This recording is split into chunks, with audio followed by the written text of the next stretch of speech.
పీతల పులుసుకు కావలసిన పదార్థాలు ఇవి. పీతలు 4 పీతలు ఇవి ముందు శుభ్రం చేసి 2 ముక్కలు చేసి కొంచెం కారం పెట్టి ఉప్పు పెట్టి ఉంచాను. వాటికి కావాల్సినవి కొన్ని పచ్చిమిరపకాయలు, ఒక 10 పచ్చిమిరపకాయలు మధ్యలో చీరాను, కొత్తిమీర, అల్లం వెల్లుల్లి జీలకర్ర, ఉల్లిపాయ లైట్గా ముద్ద కొట్టాను అనమాట. ముద్ద అంటే మెత్తగా కాదు, దూంగా. కొంచెం చింతపండు, ఉప్పు, కారం.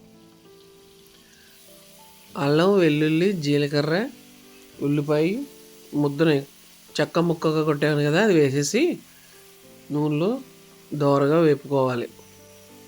తర్వాత పచ్చిమిర్చి కూడా వేసాను. అవి కూడా కొంచెం కలర్ మారేదాకా లైట్గా వేగనిచ్చి ఒక చెంచా ఉప్పు వేసుకోవాలి. దాన్ని కలుపుతూ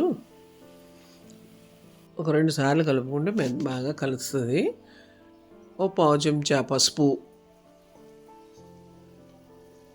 వేసి తిప్పుకోవాలి. ఇప్పుడు పీతలను వేసుకుని అవి నలగకుండా నెమ్మదిగా కలుపుకోవాలి.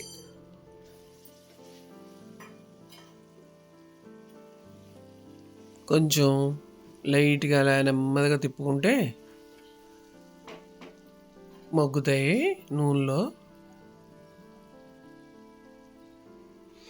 ఇప్పుడు కొంచెం అంటే 2 చెంచాలు కారం వేసుకోవాలి. కొంచెం కొత్తిమీర కూడా వేసుకుని బాగా తిప్పాలి.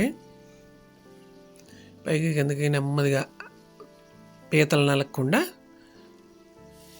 తిప్పాలి. ఇప్పుడు చింతపండు పులుసు పోసుకుంటే సరిపడా, అంటే కొంచెం అవి ములిగిలాగా అంటే మరీ ఎక్కువ కాదు, అలానే తక్కువ వేసినా బాగోదు. అంతే అలా గుండ్రంగా తిప్పి